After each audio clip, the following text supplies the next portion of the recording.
The Echo of Regret. Part 2. The Echo of Regret. Part 2. Description. Vanessa, now the undisputed heir to Lawrence Hubbard's vast fortune, emerges from the shadows as a formidable force, her power and influence expanding with every calculated move.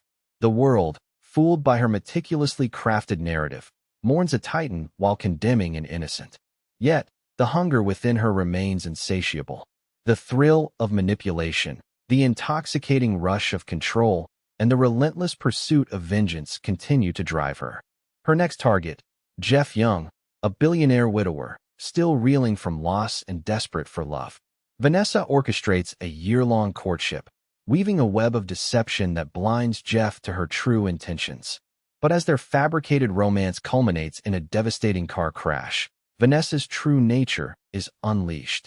With chilling precision, she administers an untraceable poison, turning a tragic accident into a cold-blooded murder. As Jeff's immense wealth falls into her hands, Vanessa's empire grows, and her sights are set on an even grander, more dangerous game. With lawyers, police, judges, and district attorneys now pawns in her intricate scheme, she prepares for her boldest act yet, leaving readers on the edge of their seats, desperate to uncover the next chapter in her reign of terror. The Echo of Regret. Part 2. Vanessa, now the sole inheritor of Lawrence Hubbard's vast empire, moved through the gilded halls of his mansion with a chilling sense of proprietorship. The city, once a distant, glittering tapestry viewed from her meager apartment window, was now hers to command, its pulse beating in sync with her newfound power. The media, initially ravenous for details of the shocking murder of the reclusive billionaire, had quickly settled on the narrative she had so meticulously crafted: Maria, the disgruntled maid, driven by greed and resentment. The public, ever eager for a villain, had swallowed it whole, leaving Vanessa free to consolidate her gains and bask in the glow of her triumph. Her network, once a clandestine web of informants and manipulated pawns, now expanded exponentially, encompassing the elite circles Lawrence had once navigated. She was no longer just a ghost in the shadows. She was a formidable presence, a woman of immense wealth and influence. The transformation was complete, yet the hunger remained. The thrill of the kill, the intoxicating rush of control, the insatiable thirst for more. These were the true currencies of her existence. The billions in her bank account were merely a means to an end, a weapon in her ongoing war against a world that had once scorned her. Even with everything she had ever desired, the pursuit of power, money, and revenge remained an exhilarating game. The control she exerted over men, a twisted echo of the control Lawrence had wielded over her mother, was particularly intoxicating. It was in this state of heightened ambition that she encountered Jeff Young. He was, by all accounts, a man cut from the same cloth as Lawrence, a billionaire, powerful, and seemingly untouchable. The thought of bringing such a man to his knees, of seizing his wealth and power, sent a shiver of perverse delight through her. Their courtship was a masterclass in manipulation.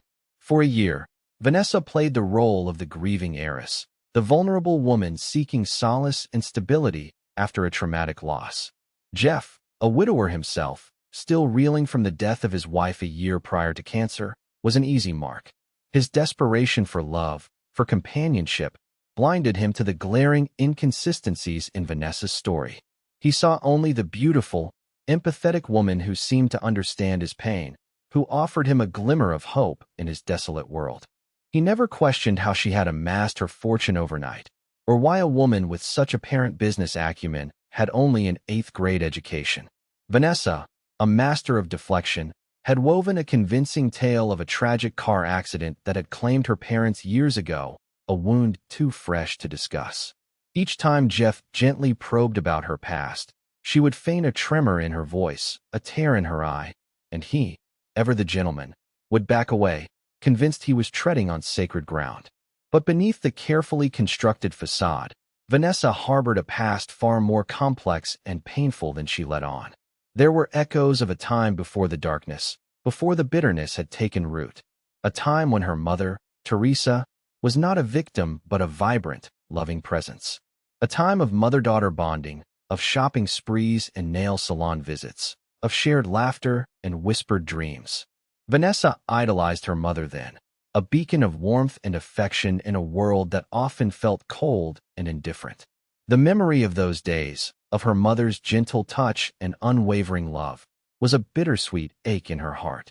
She often wished her mother had never killed herself, that she could rewind time and prevent the tragedy that had set Vanessa on her path of vengeance. Now, in the present, Vanessa and Jeff were out on a fancy dinner date, celebrating their one-year anniversary. The restaurant was an opulent affair, all hushed tones and glittering chandeliers, a fitting backdrop for their fabricated romance.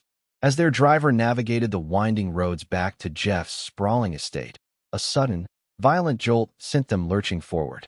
A busted tire. The driver, a young man with a family to support, fought desperately for control, his knuckles white on the steering wheel. But it was too late. The car veered sharply, slamming into a concrete pole with a sickening crunch. The impact was brutal. The driver, unbelted, was flung headfirst into the windshield, dying instantly. Inside, Vanessa and Jeff were thrown violently against the side windows. Jeff cried out, his nose broken, his collarbone fractured, blood streaming down his face. Vanessa, though scraped and bruised, felt a surge of exhilaration. The plan, years in the making, was unfolding perfectly. As the mangled car came to a halt, Jeff, dazed and bleeding, turned to Vanessa, his voice raspy with pain. "Vanessa, are you all right? Are you hurt?"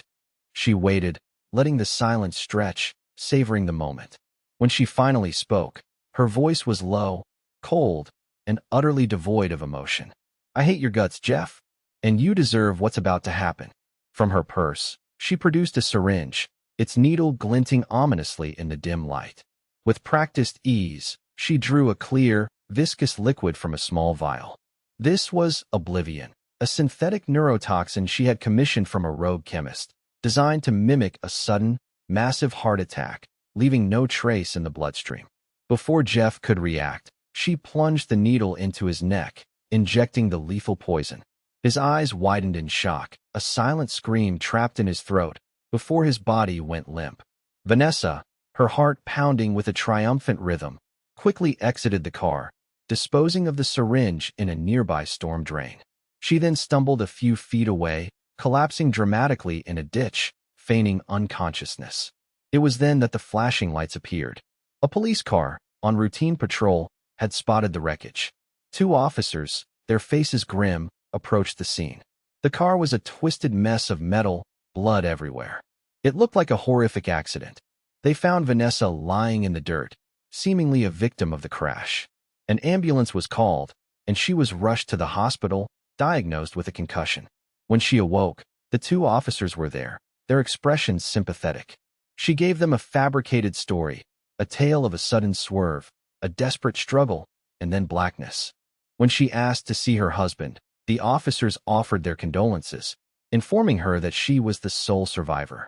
Vanessa, a master of deception, feigned a breakdown, sobbing uncontrollably, forcing the nurses to sedate her.